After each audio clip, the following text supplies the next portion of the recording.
एक बौद्ध भिक्षु और उनका शिष्य जंगल में कुटिया बनाकर रहते थे। बौद्ध भिक्षु अब बूढ़े हो चुके थे और उनका शिष्य अभी जवान था। बूढ़े बौद्ध भिक्षु बड़े ही ध्यानी व्यक्ति थे। जब वे ध्यान करने बैठते तो कई दिनों तक वे ध्यान करते रहते। उन बूढ़े बौद्ध भिक्षु के पास एक बहुत ही अनोखी शक्ति थी कि जब वे ध्यान करते तो उसमें उनको भविष्य में होने वाली घटनाएं दिखाई देती थी। इसी प्रकार जब वे एक दिन ध्यान में बैठे थे तब उन्होंने देखा कि आज से ठीक 8 दिन बाद उनके उस युवा शिष्य की मृत्यु हो जाएगी। तब गुरु ने अपने शिष्य को अपने पास बुलाया और कहा, मैं तुम्हें अगले 7 दिनों की छुट्टी देता हूँ। तुम इस 7 दिनों के लिए अपने घर जाकर रह सकते हो। शिष्य ने खुशी से कहा, क्या यह सच है गुरुवर?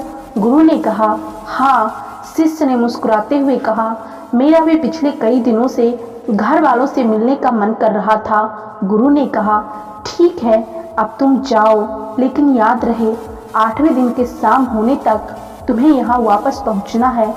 शिष्य बोला, ठीक है, आप अपना ख्याल रखिएगा।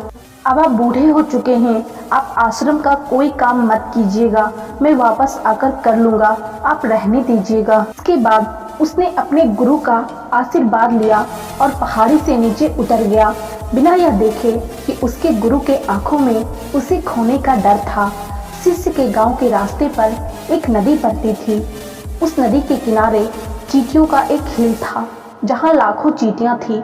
उसमें से कुछ चींटियां हिल के अंदर जा रही थी तो कुछ बाहर आ रही थी, जिसमें से कुछ चींटियां एक दूसरे से टकरा जाती और फिर अपना रास्ता बदल लेती।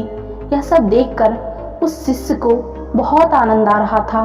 वह कुछ समय खड़ा होकर उन चींटियों को देखता रहा।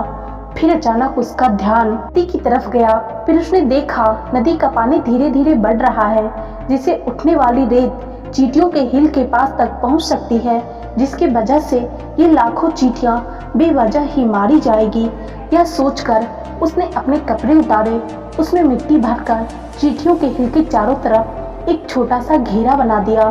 साथ ही उसने वहां की मिट्टी को काट कर एक छोटी सी नाली बना दी, ताकि लहरों से आने वाला पानी उस नाली के द्वारा वापस नदी में ही चला जाए। उसके बाद वह नदी पार कर अपने घर पहुंच गया। घर पहुंचने के बाद उसके 8 दिन कब बीत गए उसे पता ही नहीं चला। 8वें दिन उसे याद आया, आज तो गुरु ने आश्रम में वापस लौटने का आदेश दिया था। उसने उस रात ही अगले दिन आश्रम निकलने की सारी तैयारी कर ली। सुबह होते ही वह आश्रम के लिए निकल पड़ा। उसे उम्मीद थी कि शाम होते होते वह आश्रम पहुंच जाएगा। शाम होने वाली थी। यहाँ गुरु आश्रम में बैठे बैठे सोच रहे थे, आज तो 9वां दिन है, अब तक तो मेरा शिष्य इस दुनिया को छोड़ चुका होगा। वो इस बात से बहुत दुखी थे कि वो मरने से पहले आखिरी बार अपने शिष्य को देख ना सके। गुरु बैठकर ये सब सोच ही रहे थे कि उन्हें दूर से एक इंसान आता हुआ दिखाई दिया। उन्होंने ध्यान से देखा तो चौंक गए, अरे ये तो मेरा शिष्य है। गुरु ने दौड़कर शिष्य को गले से लगा लिया, लेकिन वो इस बात से अचंभित थे कि 8 दिन बीत जाने के बाद भी ये जिंदा कैसे है। गुरु ने शिष्य से कहा, यहाँ से जाने के बाद तुमने जो कुछ भी किया मुझे बताओ। तब शिष्य ने चींटियों वाली कहानी गुरु को सुनाई। कहानी सुनते ही गुरु को ये समझते देर नहीं लगी कि शिष्य ने लाखों चींटियों की जान बचाई थी, इसलिए शिष्य को एक लंबा और खुशहाली जीवन मिला है। कहानी सुनने के बाद गुरु के मुंह से अनायास ही निकल गया, कर्मा लौट कर जरूर आता है। शिष्य को गुरु की इस बात का मतलब समझ में नहीं आया, लेकिन उसने पूछा भी नहीं और अपने कामों में लग गया। दोस्तों, इसी तरह अगर हम भी अपने जीवन में देखें तो इसे खुशहाल जीने का एकमात्र तरीका है कि हम अच्छे कर्म करते रहें। आप लोग खुद इस बात को गौर करना कि जब आप कोई अच्छा कर्म करते हो तो आपके मन को एक अलग सी शांति और सुकून मिलता है, और हमारे अच्छे कर्म हमारे जीवन में आने वाले दुख और परेशानियों को कम जरूर करते हैं। कर्मों का एक बहुत ही साधारण सिद्धांत है, हम जो कुछ भी करते हैं उसका कई गुना लौट कर हमारे पास ही आता है। फिर चाहे वो अच्छे कर्म हो या बुरे कर्म, दोनों ही लौटकर हमारे पास ही आता है। दोस्तों, कोई ज़रूरी नहीं कि हमारे पास बहुत सारा धन होगा, तभी हम अच्छे कर्म करेंगे।